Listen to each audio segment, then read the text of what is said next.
Excellencies, esteemed colleagues, ladies and gentlemen, it is an honor for me to welcome you to Innovating Urban Resilience, a World Urban Forum networking event co-organized by the City Diplomacy Lab together with the 5 UN regional commissions, UNECE, UNECLAC, UNECA, UNESCWA, and UNESCAP. Urban resilience is one of those themes that serves as a reminder that each city works and functions as a living organism. Its living force arises from the dynamic interactions and collaborations between its actors, and it empowers those actors in order to achieve and craft the future they want. However, this is a delicate ecosystem, one that has to be carefully managed in order to avoid environmental, social, and political crises and challenges. A tragic example of the news of loss and devastation coming from Spain over the last few days reminds us that the Mediterranean region where we are now is one of the many regions in the world suffering from the increasingly destructive impact of climate change. Indeed, natural hazards, as well as economic, social, and political crises, including wars and conflicts, require us to go well and far beyond just repairing cities. We must prepare each urban community to withstand multiple challenges, ensuring that they can protect their human, built, natural component, and of course, the tangible and intangible heritage.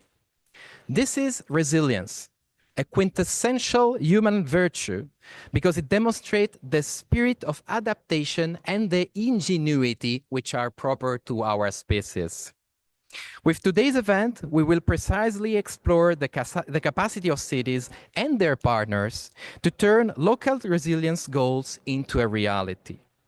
More specifically, our angle will be how innovative partnership, connecting the local to the global, enable cities to realize those objectives.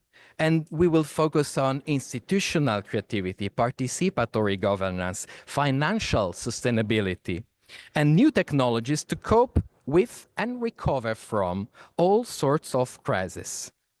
Through the words of city leaders and global experts from financial institutions and academia, we will explore how to put in place concrete actions that can be woven into a strategy that enables urban communities to navigate confidently towards a more resilient, prosperous, and sustainable future.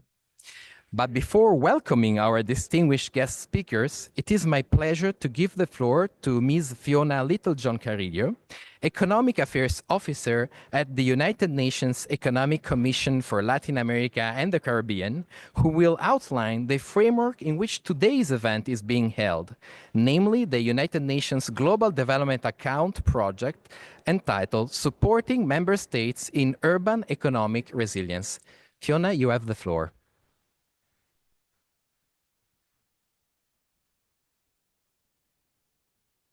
Many thanks, Lorenzo. And on behalf of the 5 United Nations regional commissions, welcome to you all. And a special thanks to our esteemed panelists who are both here in person and those who will be connecting virtually from the various corners of the world. The topic that brings us here today is an increasingly important one when we speak of sustainable cities. In an era of climate change, economic volatility, and political uncertainty, financial resilience has become a critical concern for urban planners, policymakers, and financial institutions. How do we finance resilience? How do we build sustainable cities, both financing short-term immediate problems and long-term planning? Cities are at the front line of climate and social challenges, and they require flexible context-specific solutions, but often they rely on national governments for funding. But cities are best placed to understand their unique challenges, risks, and needs.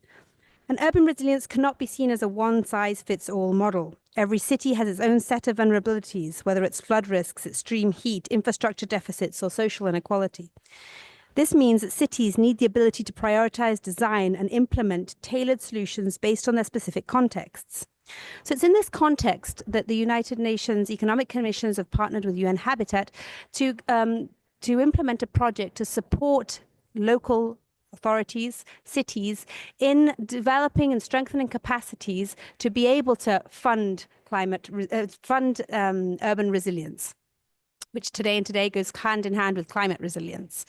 What this means is, through this project, we're supporting 5 countries specifically, 5 cities in 5 countries around the globe, who will later speak to us on their specific challenges and the projects they seek to embark on, in finding ways to seek creative solutions to the challenge of funding, financing projects that build this urban resilience. We hope that through this project, we'll be able to start with some specific pilot cases to then be able to replicate examples, to provide examples for other cities in each region and globally, to be able to learn from each other and different creative, innovative solutions to be able to develop local strategies for funding these projects. So without further ado, I give the word back to Lorenzo to begin this interesting panel with our panel of experts. Many thanks.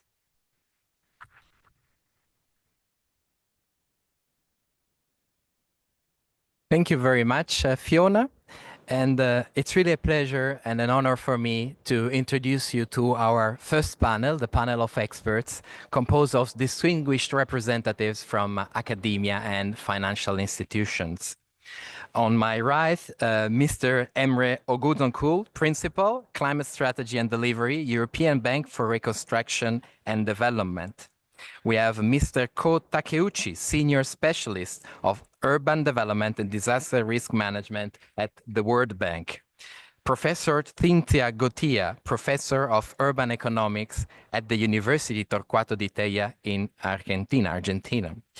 Dr. Viswanathan Srinivasan, Chief Executive Officer at the Tamil Nadu Green Climate Company, Department of Environment, Climate Change and Forest, Government of Tamil Nadu. And joining us from online, Dr. Maysoon Ibrahim, founding president of the Palestinian Syndicate for Information Science and Technologies. To all of you, a warm welcome and heartfelt thanks for being with us. So I would like to start this panel by asking Mr. Oguzoncul, so you oversee sustainable urban infrastructure projects and policy development within EBRD climate team, as well as leading the technical delivery of the Green Cities program. Can you explain to us how EBRD is dealing with the challenges linked to this concept of urban resilience? How do you transform your vision into action? Thank you very much, Lorenzo, and thanks for inviting EBRD and myself to this panel with distinguished guests. EBRD has been in operation since '91, and since then has been working very closely with municipalities as well as private companies and central governments. We work very closely with city actors and have also developed a program called EBRD Green Cities about 8 years ago. EBRD Green Cities has become one of the flagship programs of our bank and is now the largest framework of the bank. And it's aimed at enhancing urban resilience through strategic planning and financing and addressing vulnerabilities and needs of the cities. Fiona just mentioned that one size does not fit all when it comes to urban resilience. And this is something we've been very aware of in our countries of operations. And that's why we try to customize or tailor our green city action plans or interventions in the cities we operate, in the countries we operate. Our geography consists of 38 economies from Morocco to Mongolia, and to date we've worked with 54 cities under the Green Cities program, in which we finance projects, but also work with the cities, develop their what we call as Green City Action Plans or GCAPs. We've worked with cities like Amman, Jordan, Istanbul, Cairo, Alba Iulia in Romania, Vilnius in Lithuania, Gelmim in Morocco, and Ulaanbaatar in Mongolia. And these Green City Action Plans have been supporting cities identify, well, first of all, help them prioritize challenges, but also identify solutions, actions, and help them come up with quantitative targets to fight with climate change. On the financing side, we are also working with our cities and other stakeholders, including utilities, private companies, on innovative financing solutions. I'm talking about from plain vanilla bonds, loans to also bonds, capital market transactions, including green bonds, sustainability-linked bonds. Quite recently, we have supported our first green bond, a utilities actually green bond in Georgia under the Green Cities program, and have also supported a municipal company in Croatia with its sustainability linked bonds. We also issued our own and the world's first climate resilience bonds, approximately $700 million worth, a couple of years ago, and that will also help us finance many urban infrastructure projects, and most of which will be under the Green Cities program. With our Green City Action Plans, we're also addressing the capacity and knowledge gaps in the cities, and trying to support them with capacity building workshops, from workshops to knowledge events, the events where we bring together our clients, our cities to share success stories, and also work with them on climate corporate governance, and as well as economic inclusion, helping cities create more jobs, green jobs, but also address issues to do with vulnerable groups in those cities. I just want to give one example before I finish. For instance, almost 2 years ago, Turkey was hit with an earthquake, a severe earthquake, and the city of Gaziantep, which is a green city and at the time was working on its GCAP, needed some, well, urgent, there were some urgent needs in Gaziantep to address not only infrastructure, but for the city to become more resilient, and especially on the earthquake, seismic strengthening side of things, but also because of the migration that the earthquake caused. And we're also learning in time, and yeah, Gaziantep was a good example, but I just don't want to take more time. So back to you, Lorenzo. Thank you very much. Thank you very much. Thank you very much, Mr. Oguzoncul. We will have a brief Q&A session that will allow us to dig into the certainly many interesting points that you and the other panelists are raising. I would like now to ask Mr. Takeuchi. You have extensive experience in disaster risk reduction and resiliency across several African countries. Drawing from this personal experience, how is the World Bank making a difference regarding the challenges related to urban resilience? Okay. Yes. Yeah. Thank you, Lorenzo, and good afternoon, everyone. So let me try to give you a flavor of how the World Bank addresses the issue of urban resilience, and maybe highlight a few points from my experience in Africa. Maybe I'll start from the country level approach in integrating climate change and disaster risk in urban development. First of all, we conduct what's called the country climate and development reports for many countries, I think 43 countries so far, where we analyze country level trends and challenges related to integrating climate change in development. And in those reports, we usually propose and prioritize impactful actions on reducing greenhouse gases and boosting adaptation. And these analysis typically highlights urban development and how to incorporate climate change in urban development. in the analysis. So that's kind of the country level analysis that we've done in 43 countries so far. And I think there's another 43 coming along, which gives kind of a high level country level analysis. Then now if we go to the programming and project level, focusing on how we address these issues in the city level and for municipalities, we have different kind of mechanism to kind of promote incorporation of climate and disaster risk in our operations and project. One that has been recently launched is our World Bank Corporate Scorecard, which is the outcome level indicators that all projects in the bank has to try and target from now on. And one of the indicators is on climate, enhancing climate resilience of the population. So all of our projects are monitored from this indicator. Another way is that we track how much our financing goes to climate change adaptation and mitigation, including project related to urban development and project related to municipalities. So all of our urban development projects are being tracked in terms of how much amount goes to climate change adaptation and mitigation.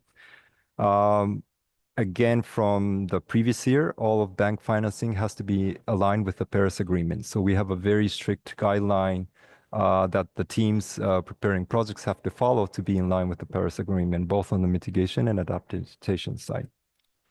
And then, coming back to the point of customizing to the local context, I think one kind of instrument we have is the utilization of our global trust funds. So we have a different or several trust funds that can help provide technical assistance to cities in preparing climate action plans or strategies, or even helping the cities prepare investment plans to address the issue of urban resilience.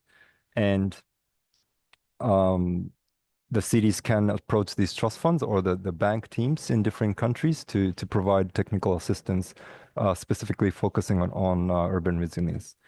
And then by kind of using this technical assistance from more upstream investment planning, we then kind of try and operationalize that into projects. And in doing so, we acknowledge the significant financing gaps in urban resilience. So the investment needs far exceeds what can be financed. So whenever we design urban resilience operations with cities or with a group of cities, we try to design it in a way that is scalable and in a way that's programmatic.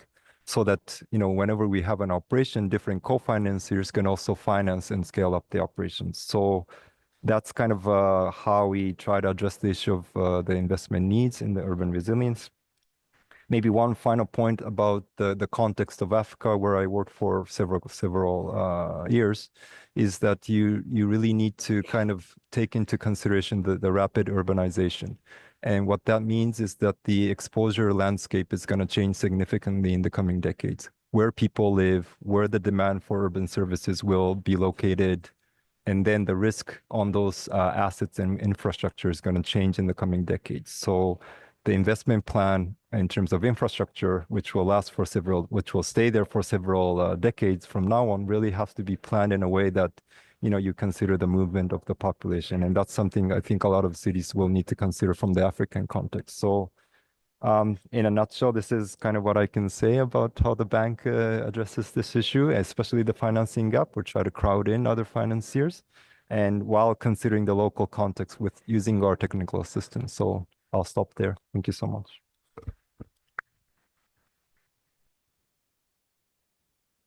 Thank you very much, Mr. Takeuchi. And now it's my pleasure to address my colleague, Professor Goitia. You are an expert of both research and policy making.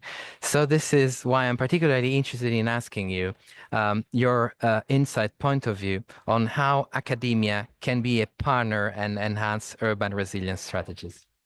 Okay. Thank you very much. I'm really very glad to be participating in this panel.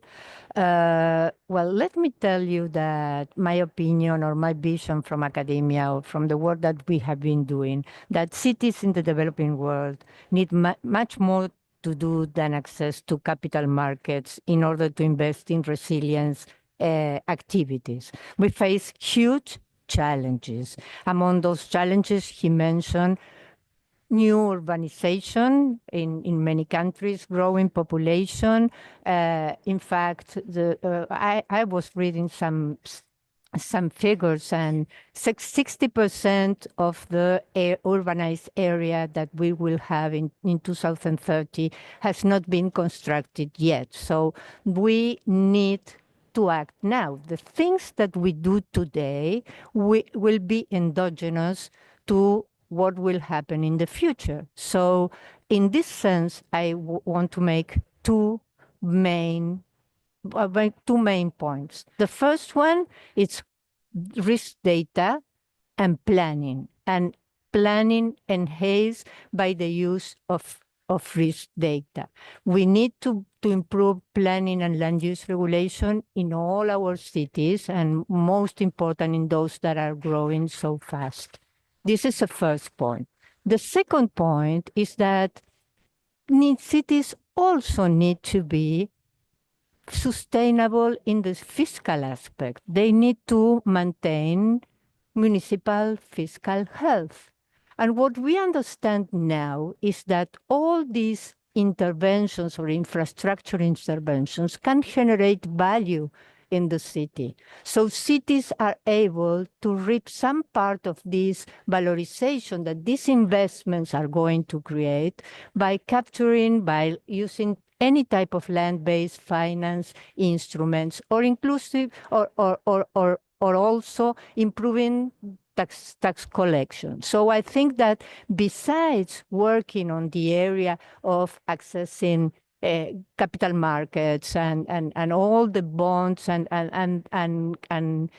investment that are available now, cities need to strengthen their municipal fiscal health, and they can use all these type of investments. I can give you an example. There is a study of the World Bank. I'm from Argentina, and the World Bank financed 338 million investment program to contain flooding that was very, very bad in our city. And a recent study done by the research department of the World Bank indicates that the value generated by this intervention would have be able to pay the whole loan that the government received. So we need to think in that this type of investments that we are making to improve, to reduce risk, can generate value. I give you another example. In the city of Cali, a longitudinal park, a green area, not only was very helpful in reducing heat waves and improving stormwater collection and everything, but also it enables densification, and the city could sell those additional building rights, and with that it can repay the loan that they got for doing the project. So I think it's interesting for many cities, and I can give you many other examples. This is not an easy way, but I can take you to many other examples in which you can show how these investments can generate value. And well, I stop here.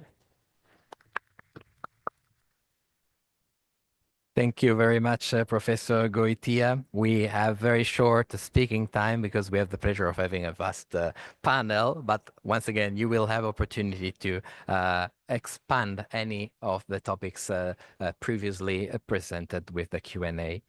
Now I would like to address Dr. Viswanathan Srinivasan on my right. So the Tamil Nadu Green Climate Company is committed to raising the ambition for action against climate change and support sustainable and climate resilient development. Could you please share with us how are you implementing this goal and what the impact of your action has been so far? Thank you, Lorenzo, and good evening to you all. Today, I'm very happy to represent myself from a company. It is India's first climate company as well as the only climate company functioning under the government department. So that is the scale of the importance given by the Tamil Nadu state in talking about how the climate resilience is very important in addressing these people's woes into climate change activities, and it's a planning to go for a climate resilient state into it. So how do we start about is, we forge partnerships where a lot of institutions are there who knows about the knowledge how to create a kind of a climate resilience into it. So that is a kind of things we started into it. And of course, we do have World Bank and ADB is now is in discussion with us, and we do have a lot of partner education institutions. As rightly said about it, that education institutions have a lot of knowledge into it, where it can be taken for this systems of having a climate resilience, where it will be addressed by into it. And as well as we are also talking about inclusive climate action into it by involving everyone into our climate action for developing a climate resilient state to go headed for that climate resilient country where we have the largest population in the world into it. So in that case, we have taken as a kind of a case study in second largest city in Tamil Nadu. It's called Coimbatore. And Coimbatore is a very beautiful city. It lies at this rain shadow region of Western Ghats. But although it's beautiful, but it has its own critical issues which needs to be addressed into it in terms of like pollution and unregulated urban sprawling into these areas, and as well as have its own kind of lack of fiscal capabilities to address this climate resilient activities into that over there. Although the population hub was 1.5 million into it, but has its own issues into it. And such an municipal corporation as well as they have their own budgets into it, which is mostly funded by the national as well as by the state funded into it, and it's also operated by the few CSR funding into it. But what we currently working on about is having a few kind of climate budgeting tagging tool we are working on it into it. By in-house we're working on it, that is by the national budget as well as the state budget schemes into it. We are just working ourselves what is the budget for especially working for the climate resilience for the city into it. But the city is committed actually in implementing projects which is aimed at mitigating about the climate change into it. Especially we are more concentrating on the lake restoration projects to mitigate the flood happening in this Coimbatore city into it. And as well as we are also going for energy efficiency measures, especially in the LED lighting and as well as street lighting, and as well as we are going for the solar energy plant, a rooftop solar energy plant into it. And as well as in the solid waste management, we are concentrating more on this biommining and as well as in the bio CNG plants with the in-house national and state budgets into it. And also focusing more on the carbon sequestration activities like creation of urban park and as well as an urban forestry programs in our put it out.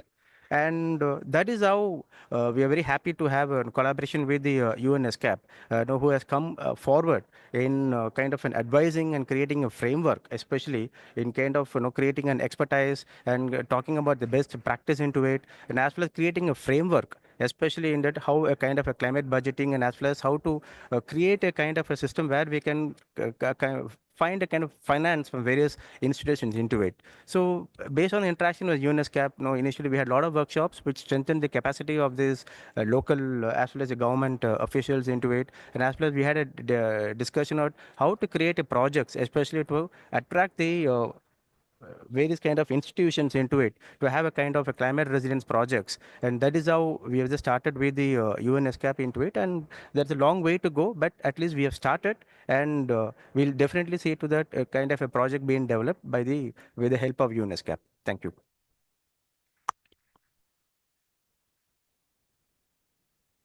Thank you very much, Dr. Srinivasan.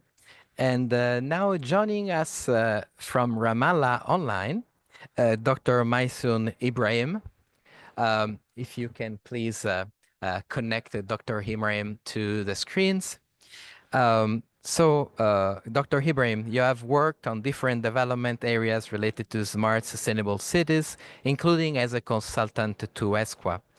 Can you please share with us your vision on the relevance of smart technologies in achieving urban resilience with examples from your direct experience? So thank you, Mr. Lorenzo, for this introduction, and it's my pleasure being with you today in such an interesting and important panel. For many of us, cities are our biggest hope and our biggest challenges. They are the major centers of economic activities, and they are recently home for more than half of the world population, and it's expected to become 70% by 2025.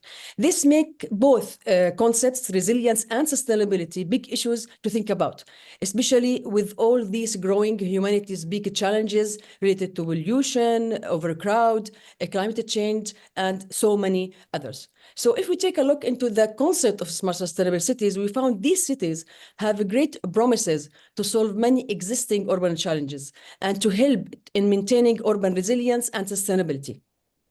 These cities are more dynamic and adaptable, able to implement changes quickly based on real-time information. This adaptability is particularly crucial for building resilience against the increasingly unpredictable urban challenges. I will give you an example about different types of smart digital technology that have been used during the COVID-19. When the COVID-19 spread all around the world, many cities around the world or around the globe accelerated the use of smart digital solutions just to mitigate the impact of the virus. So smart digital technologies such as AI or artificial intelligence, robots, immersive technologies can also be used, for example, to monitor traffic, to manage waste, detect and reduce crimes, and provide telemedicine services, such as the case that happened during the COVID-19 in many cities around the globe and also some of Arab countries. It's also important to note that a smart sustainable city is not only about the use of smart digital technologies. Many people think that if we use technology, then we are developing or becoming a smart city. No, it's also about supporting the development of urban soft infrastructure. When I say soft, I mean intangible infrastructure, such as those related to urban policies, urban strategies, laws and regulations, urban systems, and so on. In addition to the importance of smart sustainable cities and the smart digital technologies on urban resilience, I just want to mention that it's also important to shed light on the importance of these cities and also, in addition, the smart digital solutions in achieving and realizing the United Nations Sustainable Development Goals. So if we are working, or the decision makers of the cities are working on the smart sustainable city, the development of smart sustainable cities, they will find themselves working on many other SDGs, such as SDG 11, SDG 12, and so on. I will give you an example about this. If we are working, for example, on the smart environment, and when urban decision makers start working on this dimension of the smart sustainable city, they are indirectly working on realizing SDGs 11, 12, 13, 14, 15, and 17. So if we just explore more SDG 11, we found that this SDG focuses on making cities and urban settlements inclusive, safe, resilient, and sustainable. Therefore, developing smart sustainable cities help in providing the urban smart services that aims at enhancing the resilience of urban environment. Given what I said before, smart sustainable cities have the potential to supercharge resilience, but only if they are approached correctly based on the citizens' needs and the stakeholders' engagement. They must be based both upon urban context and challenges and future forecasts. If you plan well, development of smart sustainable cities embody profound opportunities to cultivate meaningful connections between citizens, governmental bodies, and the very essence of urban resilience. In the ever-evolving urban landscape, resilience hinged on these connections. Therefore, to build cities that are not only technologically advanced, but also resilient, we must adapt mindsets. Resilience should be at the core of smart sustainable cities, and the smart sustainable cities at the core of resilience. The last word that I want to share with you is that it's worth noting that the use of smart digital solutions is not only limited to cities that already started their transformation to be smart and sustainable. Any city could benefit from available smart digital solutions, but the implementation of these technologies varies from one city to another, depending on the economical and financial capabilities of each country and its technological readiness. Moreover, vulnerable groups such as women, persons with disabilities, the elderly, the poor, and others should be taken into consideration while planning for both smart sustainable cities and or urban resilience, making sure that digital rights are for all and ensure that no one is left behind. So I will stop here.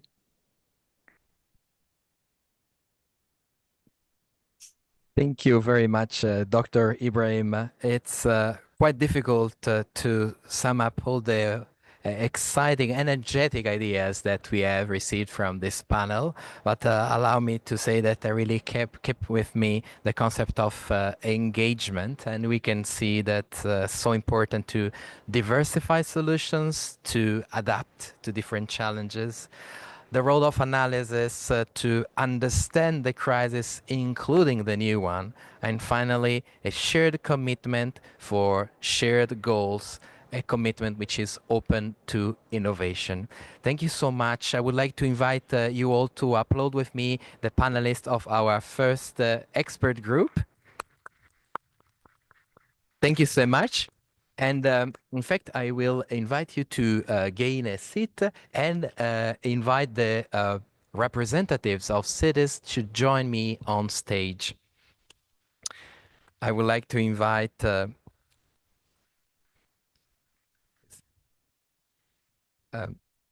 Engineer Ahmad Malkawi, City Manager of Amman, Jordan, and the Honorable Jacob Mafume, Mayor of Harare, Zimbabwe. Joining us from online, Ms.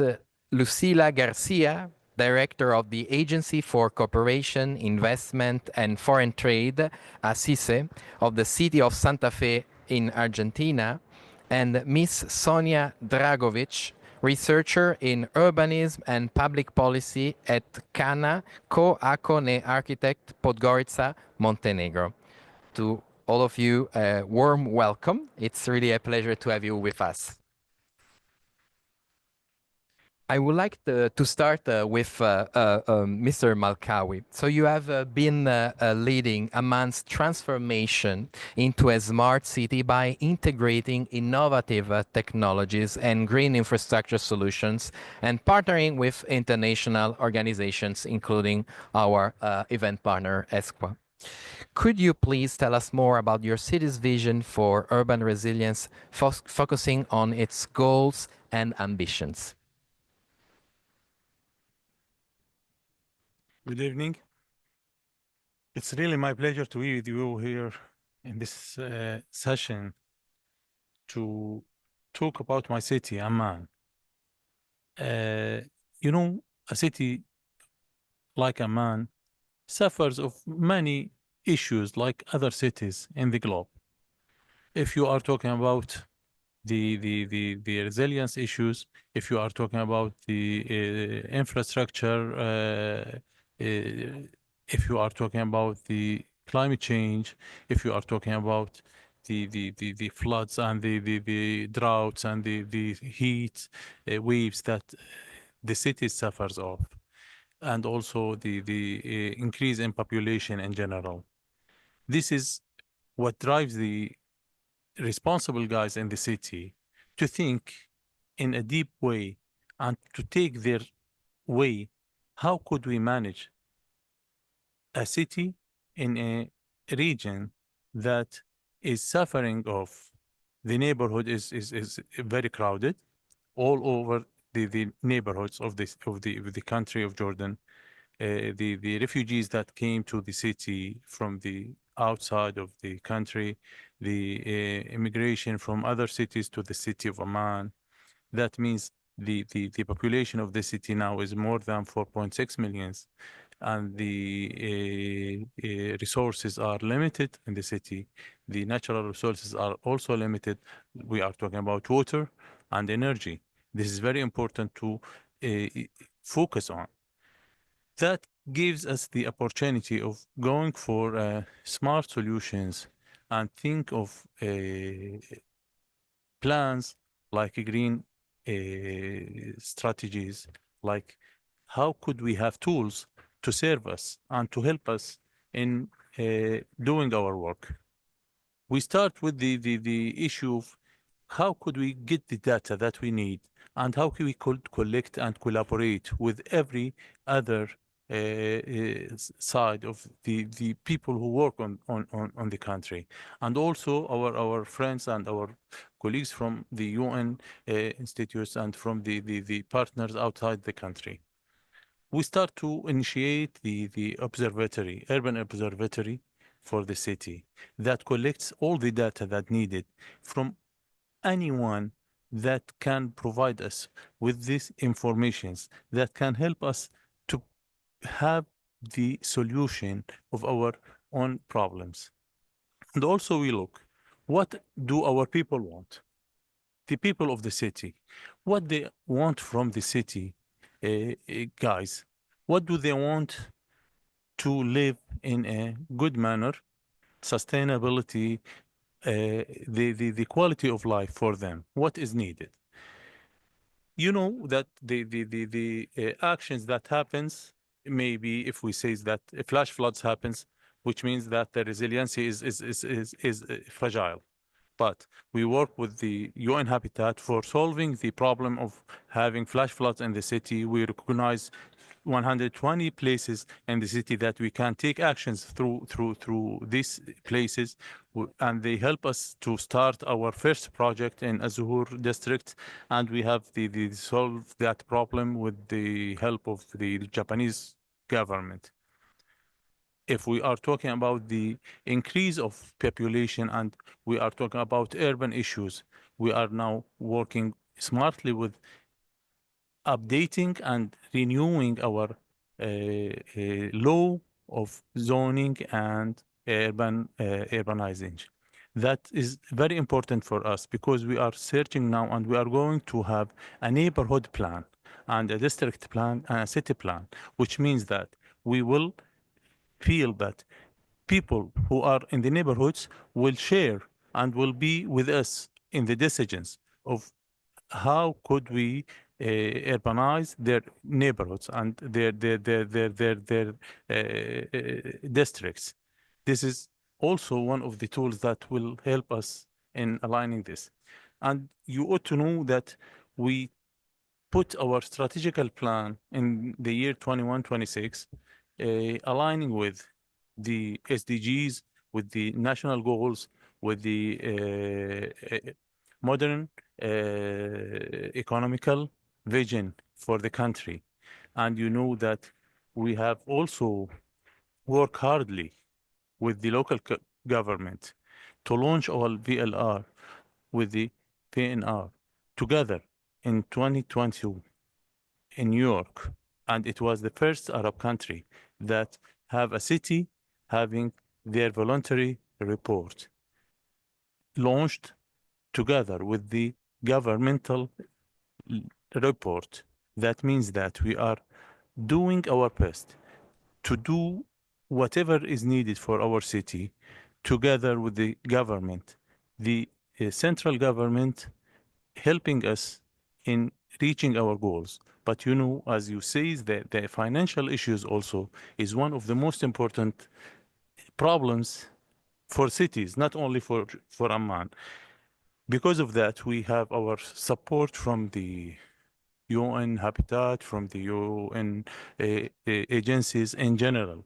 I think it is very important for us to have this together and to be sure that we are working hardly to be sure that what we do today is our future.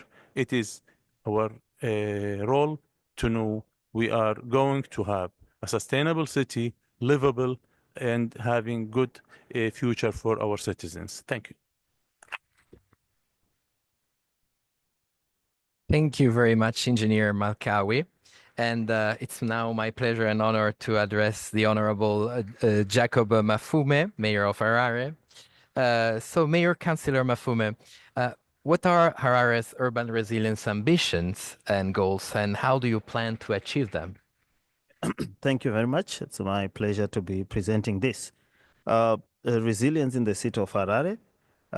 Much of the presenters, as they explained their problems, there's very much in common in Harare. We have a customer satisfaction of around 38%, which we need to increase. Service delivery in brief is that water hovers around 400 megaliters per day against a need of 1,200 megaliters per day. Waste collection is around 37%. Public lighting hovers around 38%. And the roads, the trafficability is difficult. What we need to do is to develop a financial resilience model that works on the collections so that we can prepare for the emergencies that arise. We need to work on our ERP system. That is, how do we manage our billing? The major sources of funding are water and the rates. But we're working on a master plan and on a evaluation role to properly evaluate the properties and what they contribute to the revenues. The collections are hovering around 48%, and there's a need for an increased work on management of debt and the efficiency of collections. The informal sector has a lot of income being generated, but most of it is unregistered and difficult to monitor. The informal sector collections went down during the COVID time, and they've gone untracked after COVID. And this has a huge bearing on service delivery. So what are the financial recovery plans? We are trying to refocus on the revenue streams of the city to see how we can work on a water ecosystem that allows for the recycling of the water, that allows for the storage of the water, that allows for the protection of wetlands, which are our water sources, and how we protect them. Remodel the city infrastructure, also work on the building bylaws that are outdated. They were last done in the 1970s. Do some set-offs, and also work on the informal sector.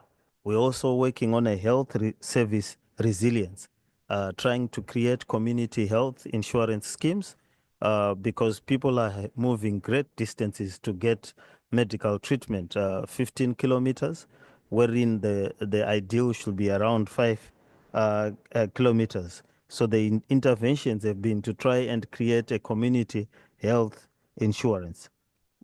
In conclusion, the city is in the process of drafting a city stabilization plan, CSP, trying to create a city GDP profile, something which is needed urgently, so we can see the weight of the economy and the resilience.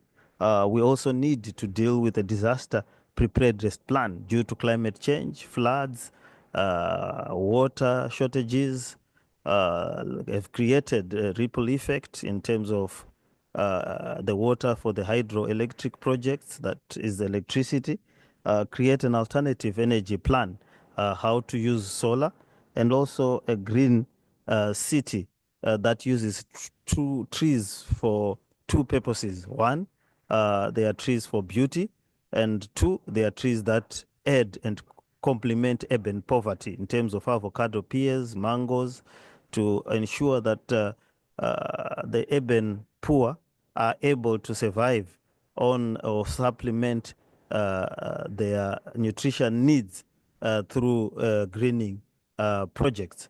So some of those, and also working on a new master plan together with government or central government support to make sure that at least the master plan can rejuvenate the city. Thank you. Thank you very much, Mayor Mafume. I would like now to address Ms. Lucila Garcia, joining us from the city of Santa Fe in Argentina. Ms. Garcia, can you please share with us Santa Fe's resiliency goals and its innovative implementation strategy? Hi, everyone. Can you listen to me correctly? Thank you very much for inviting Santa Fe City to show and present our Innovating Urban Resilience program. Well, I'm going to explain shortly that we had two significant events, one in 2003 and one in 2008, that were extraordinary rise of the Salado River that submerged 1/3 of the population, causing material, environmental, and humanitarian losses in the city. That's why we had to income two projects in order to, let's say, try to diminish the risk zones in the city. So these two major projects placed in the west coast of the city were developed in order to make more resilient and sustainable city. One is the West Urban Natural Reserve and Climate Risk Management, and the second one is the Salado West Waterfront. The first one, the West Urban Natural Reserve, was a project aimed to transform 142 hectares of land and wetlands designed as reservoir for the urban drainage system into a public use space that preserves a natural environment within the urban area, enhancing the quality of life for nearby residents and preventing urbanization in at-risk zones. It was developed with the financial assistance of the French Facility for Global Environment. The clear objectives were to reduce the risk of flooding by recovering reservoirs with operational capacity for water accumulation during the intense rainfall events, promote citizen participation, ensuring the reserve is an accessible space, generate social productive spaces for job training, foster a harmonious relationships between humans and their environment, encourage instances of international cooperation, and comprehensive improvement of habitat, relocation of families in risk areas, precarious settlements in reservoirs.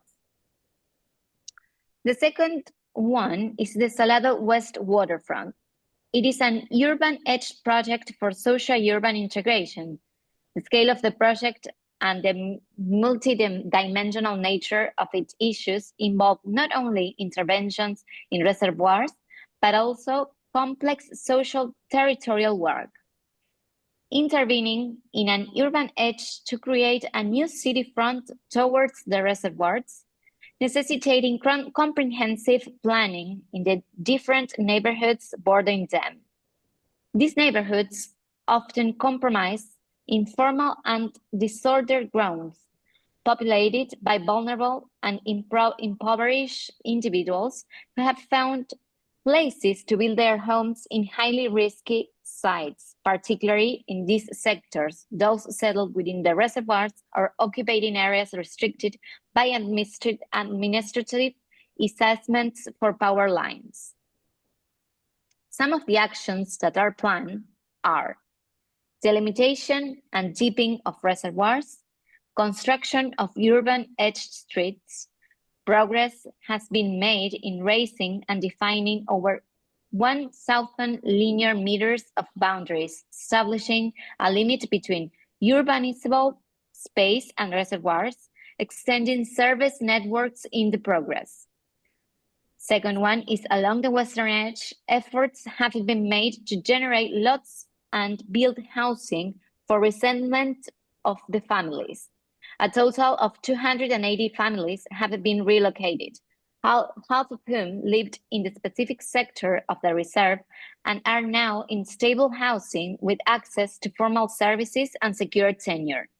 This work was carried out in collaboration with the civil association Movimiento de los Sin Techo, which provided basic housing modules and assisted in social service. The third one is an inventory of species and reproduction protocols.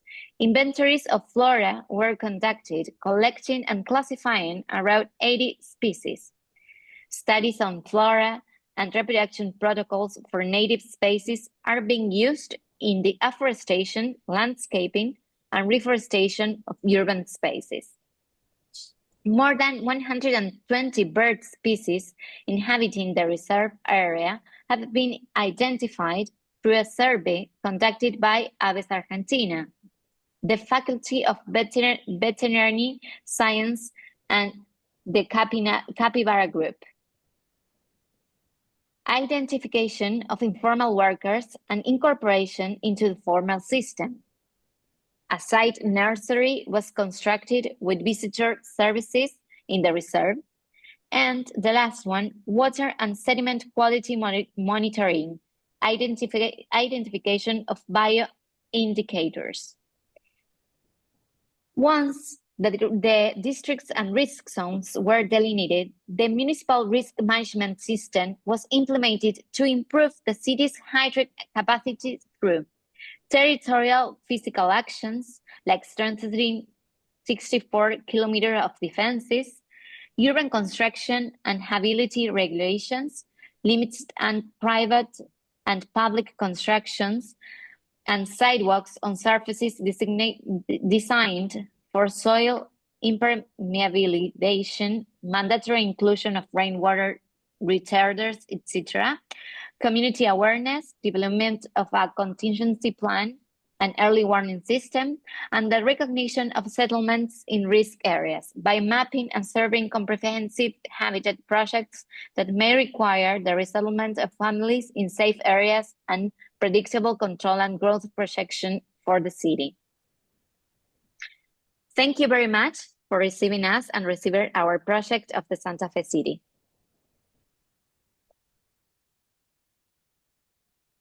Thank you very much, Ms. Garcia. And last but not least, joining us online, Ms. Sonia Dragovic. Ms. Dragovic, your research focuses on socially engaged architectural practices, commons, urban social movements, and the interplay between activism and urban governance. What is your vision for urban resilience? What goals and ambition are you pursuing in Podgorica through CANA?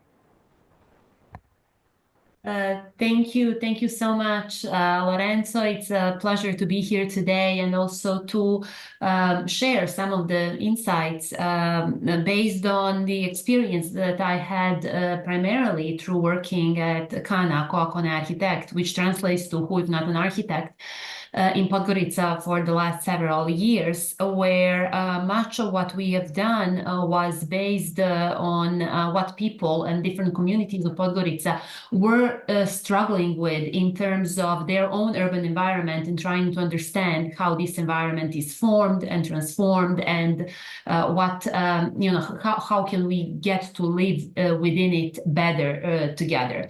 And this is really related with urban resilience because of the challenges Podgorica is facing, which are not getting sufficiently addressed or treated through some of the official urban policy frameworks. This is especially related to the response to the climate crisis.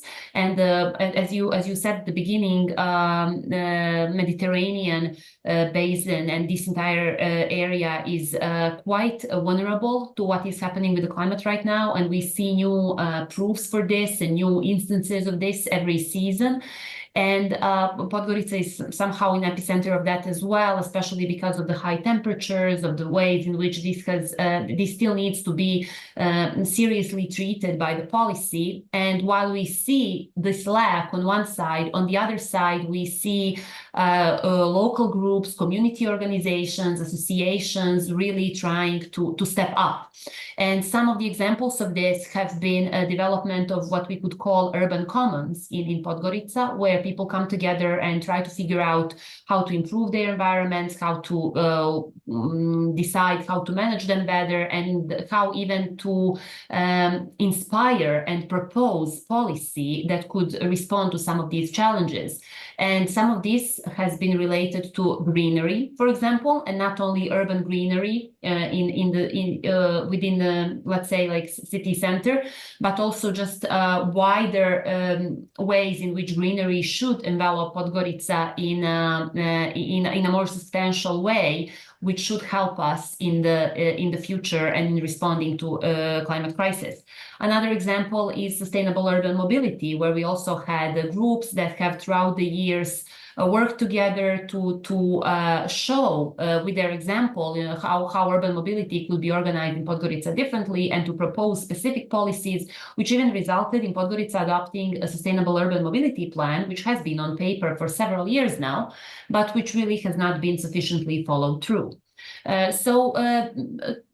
Basically, the sentiment is, and what research that I have done and my colleagues have done also shows, is that there is a lot of very, very interesting actions and initiatives happening on the ground from the bottom up in this sort of grassroots manner, which is very much in line also with this year's topic of World Urban Forum, right? But this hasn't really been sufficiently recognized or supported or really embraced by the policymakers, because it seems like there has not been willingness, or maybe resources, or maybe knowledge that would be necessary to really embrace what's happening on the ground, and to give some space, give a better framework, let's say an extended arm, to actually harvest and what has been happening on the ground, and to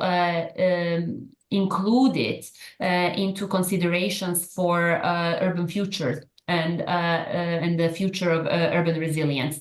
It seems that for now, there has not been sufficient consideration for the ways in which our urban environment is going to change in the future from the side of the official policy. And even when we have certain strategic plans, they are not really followed through, or they sound good, but really they do not influence that much or correspond that well with what we see happening on the ground.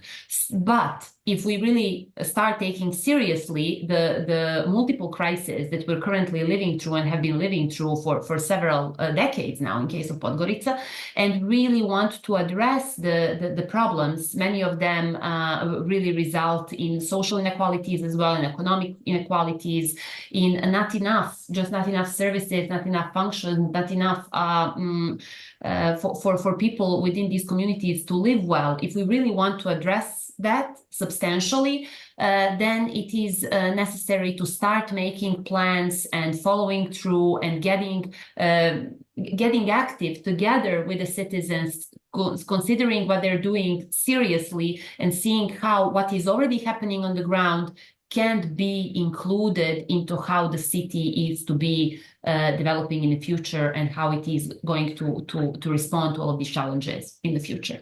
So I think that's my around 5 minutes. Thank you so much for having me. Thank you very much, Ms. Dragovic.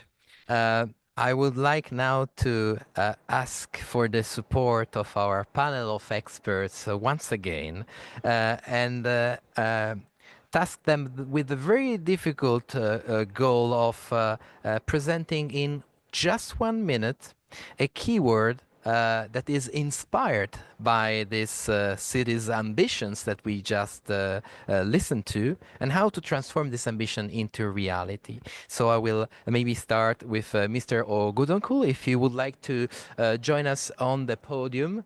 As you prefer.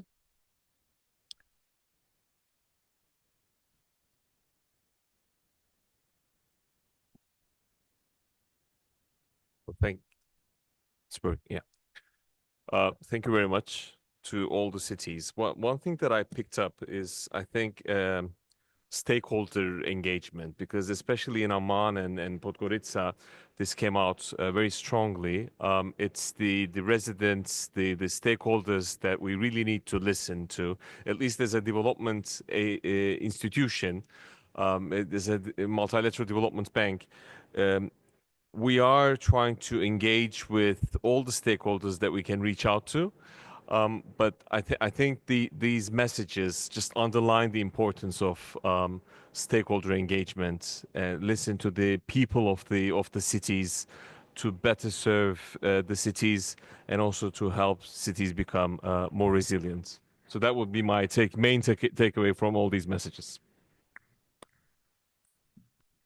Thank you very much, Mr. Oguzoncul, and I would like to invite Mr. Takeuchi to present his takeaway with a keyword.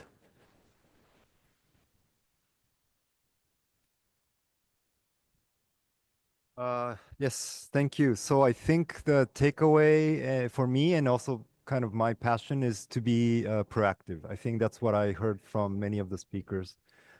Trying to anticipate the future and the risks in the future, what's going to happen to the urban environment, how the cities can better be prepared and anticipate the things that may happen in the future. I think that's one thing that I took away. And maybe from the topic of financing strategies, I think it's important to not just identify the very short-term needs, but also look at it a little bit more in the medium term and longer term, and coordinate with other financiers and financial sources so that you can all work together to fill in the financial gaps. And that's kind of where how I see it as a financing strategies and what I heard from the stakeholders today. Thank you. Thank you very much, Mr. Takeuchi. I would like to ask Professor Goitia for her main takeaway and keyword.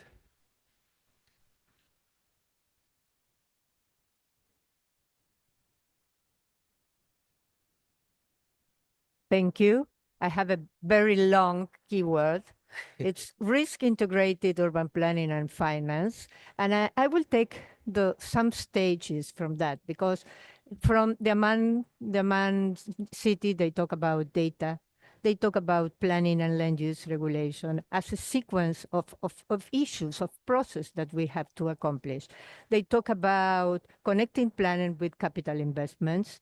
And also from the city of Harare, they talk about fiscal space and how to enhance it. Even if you are going to access to capital markets or whatever, you need to enhance your fiscal space. And there's a lot you can do, and technology can add to that. So that's my key message for you. Thank you very much, Professor Goitia. And I would like to invite Dr. Sri Nivasan to join us for his keyword. Maybe we will go directly to Dr. Maysoon Ibrahim. If you can, please share with us the keyword inspired by the testimonies from cities. Now, can you hear me now?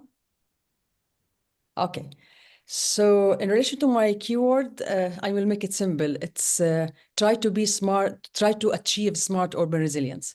With all existing smart digital technologies, the door now is open. Cities, leaders, and decision makers need now to decide either to stay behind or to take the steps needed to ensure smarter and resilient urban future of the. And also, don't forget, and then say it again, don't forget to engage your citizens in any change process. Simply, this will help you to achieve the right principles that mean responsiveness, inclusiveness, trustworthiness, and effectiveness with your citizens. Thank you. Thank you very much, Dr. Ibrahim. And as promised, we now have time for a Q&A. I invite our distinguished members of the audience to present themselves and address the question either to a specific panelist or if it is the case to the whole group. Is there any question in the room?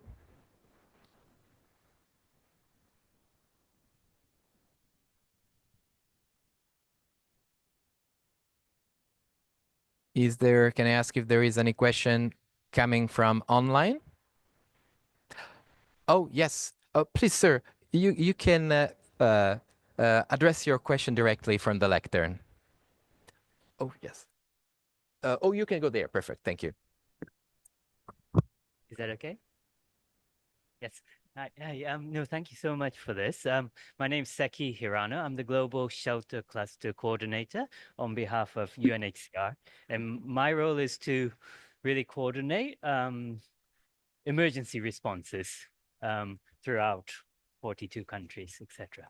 So it was really interesting to hear about the resilient kind of financing solutions. My question maybe to Coach San is there an opportunity for humanitarian financing to better link with urban resilience financing? Are we doing enough? Do you feel that we could kind of partner a little bit more? Yeah. Oh, please. Oh, you can directly answer. Absolutely. Thank you. Oh, yeah. Perfect. I think the common way that typically happens right now is through different recovery assessments and needs assessments. I'm pretty sure you might have been involved in those. So then whenever there are emergencies, I think different partners, including the UN and the World Bank, typically does a joint damage assessment and recovery needs assessment. And in those recovery phases, what's typical and what's recommended, what's usually recommended is that during the recovery process, we make the infrastructure and the assets and services more resilient than before. It's kind of easier said than done because the time frame for recovery is usually super short. There's political pressure to rebuild as fast as you can, while making infrastructure resilient takes more time in planning and data and so on. But I think this is the most common interface between humanitarian and urban resilience. I think that's commonly applied. And for that to actually happen, the country really needs good data even before emergencies. And that's really the key. You have to have good land cadastral information, you have to have good risk data so that the recovery becomes more resilient after emergencies. So that would be my response. Thank you. Thank you very much, Dr. Takeuchi. Is there any other questions from the room or from our audience online?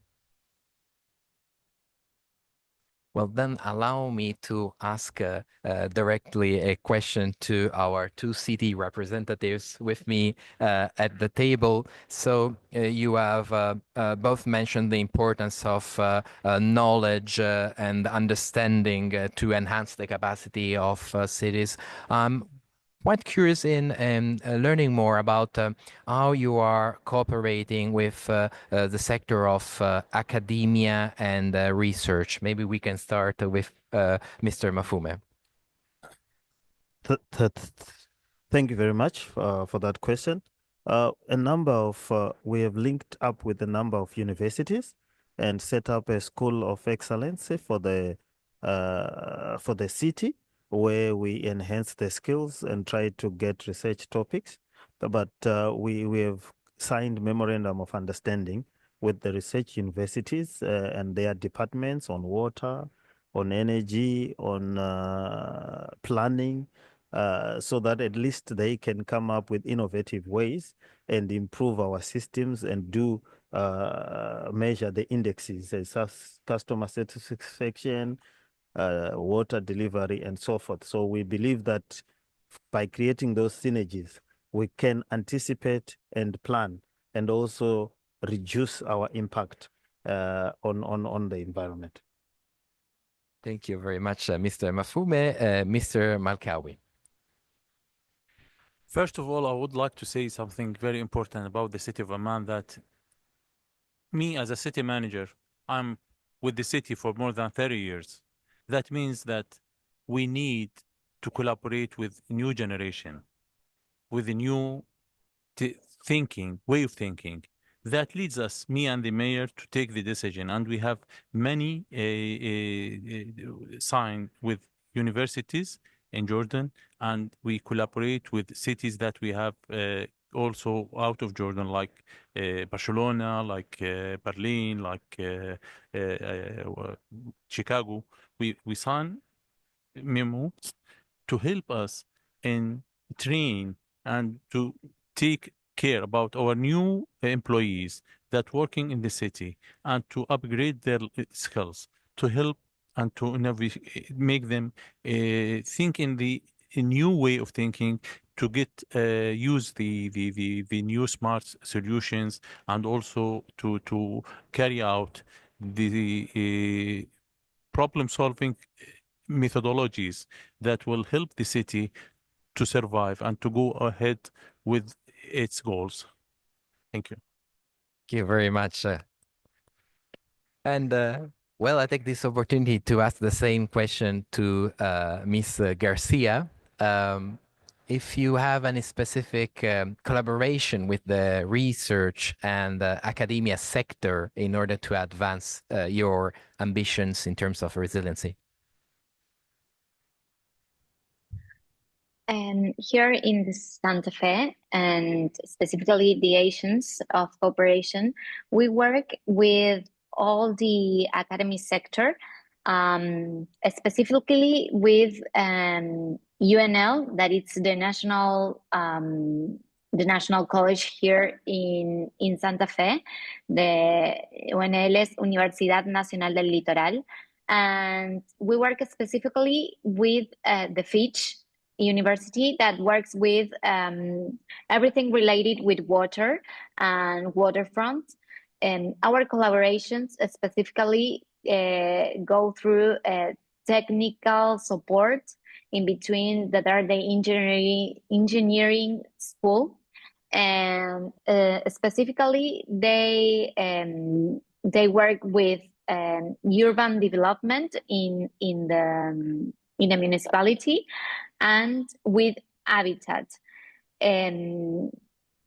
Everyone that is from the teachers and let's say the academy, it's related with the municipality. Let's say some of the teachers work as well in the municipality and the other way around. So our collaboration, it's kind of all the time, and we do it, let's say, with participation, let's say, with public policies in the municipality, and we have a connection all the time with our academy and with our colleagues in the university.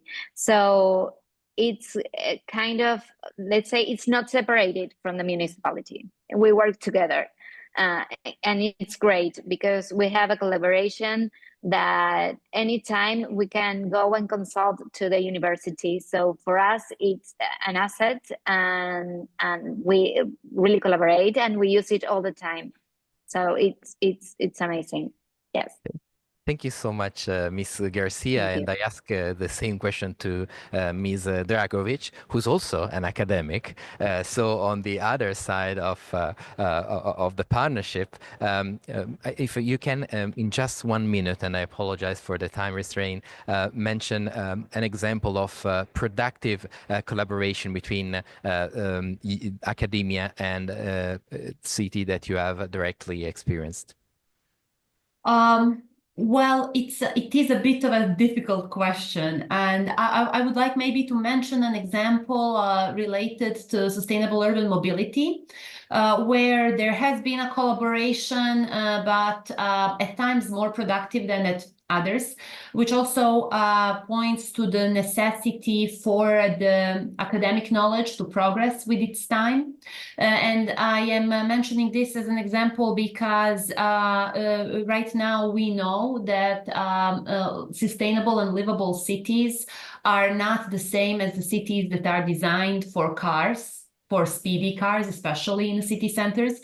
And this is something that seems quite intuitive to people who work in this area today. But sometimes the older models of knowledge that have analyzed the city and thought of the city as something that kind of revolves around the car usage are difficult to shake. So this is to say that sometimes academic knowledge that has been produced in this area maybe 30 years ago is really needs an update. So this is just to say that in concrete examples, in Podgorica, we have sometimes had these, like debates about, how to produce new and up-to-date knowledge, let's say, about the influence the overuse of cars has on our cities and how to move away from that. So this is a challenge for the academia that needs to update its methods and also like its markers, let's say, as well as for the city that needs to start looking at how the city develops in some different ways. So more than an example of a very productive collaboration, this was more an example of a provocative conversation that has been happening in Podgorica over the last several years, and I hope it continues happening in other spheres of planning as well, because we sorely need it in this city. Thank you very much, Ms. Dragovic. And well, unfortunately, today's event is drawing to a close, but I'm really pleased to recall that the project in which it is taking place will have exciting next steps that will allow cities, financial institutions, and academia to follow up on the constructive and collaborative environment that has emerged in this exciting conversation today. Therefore, I would like to invite Ms. Anna Karan from the City Resilience Global Program, CRGP at UN Habitat, a partner of the initiative, to conclude the event by outlining the next stages of the project and its capacity building component.